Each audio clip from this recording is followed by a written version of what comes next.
அது நானே போகுது கரெக்டாக அந்த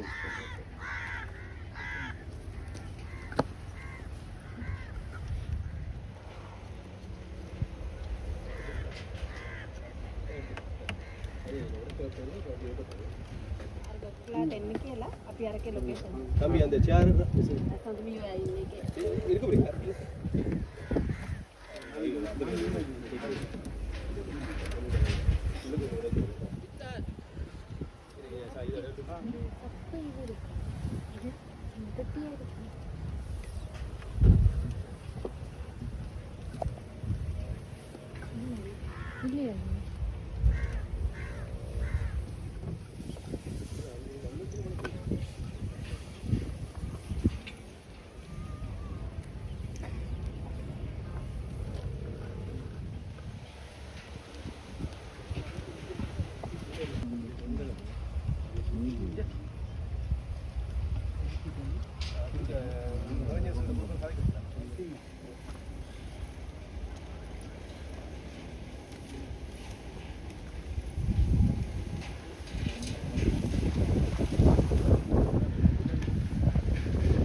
இன்று அரியாலை செம்மணி புதைகுழி வழக்கு 3ஆம் கட்டத்தின் 35ஆம் நாள் அது காலை 8 மணி அளவில் ஜாழ் நீதவான் கௌரவ எஸ் லெனின்குமார் அவர்கள் முன்னிலையில் எடுத்துக்கொள்ளப்பட்ட போது அகழ்பணி ஆரம்பிக்கப்பட்டது.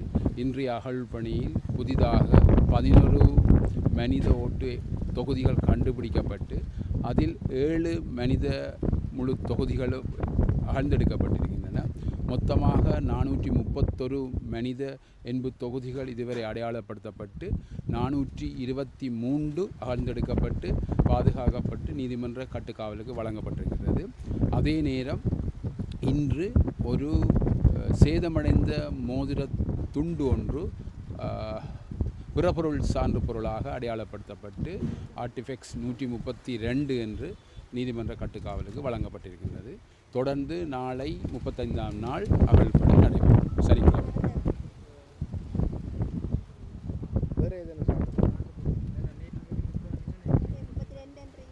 நேற்று 130. அதற்கு பிற்பாடு பின்னேரம் நடந்த அகழ்பணியின் போது விரலோடு ஒரு மோதிரம் ஒன்று கண்டுபிடிக்கப்பட்டிருக்கிறது. அது செம்பு ஆள் ஆனதென்று நம்பப்படுகின்றது. ஆவின் பிற்பாடு தெரியும் அது ஆர்டிஃபெக்ட்ஸ் 131 சொல்லப்படும். உங்களுக்கு தெரியும் இந்த வாசலில் 128வது மனித ஓட்டு தொகுதியில் அது கண்டெடுக்கப்பட்டு ஆழ்ந்தெடுக்கப்பட்டு நீதிமன்ற கட்டுக்காவலில் வழங்கப்பட்டிருக்கிறது. பரிசோதனையின் பிற்பாடு அதுக்கு சரியான விளக்கம் சொல்லக்கூடியதாக இருக்கும். புதுசாக அக்யூமுலேஷன் என்று சொல்லப்படுற எலும்பு தொகுதிகள் குவியல்களாக 2 அடையாளப்படுத்தப்பட்டிருக்கின்றது.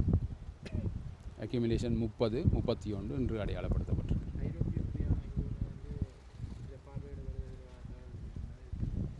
இன்று அது சம்பந்தமாக காணாப்போனோர் அலுவலக சட்டத்திருத்தியினால் நகர்த்த பத்திரம் தாக்கல் செய்யப்பட்டிருக்கின்றது. அதற்காக நீதிமன்றம் அனுமதி வழங்கி இருக்கின்றது. ஆனால் அதில் எத்தனை பேர் வரியினம் பார்வையிட வருகிறார்கள் என்பதும் இதுவரை தெரியாது. திங்கட்கிழமை தான் அது சம்பந்தமாக தெரியப்படும். செவ்வாய்க்கிழமை 22ஆம் தேதி வருவதற்கான அனுமதியைத்தான் கேட்கப்பட்டிருக்கு. நீதிமன்றம் அதுக்கான அனுமதி வழங்கியிருக்கு.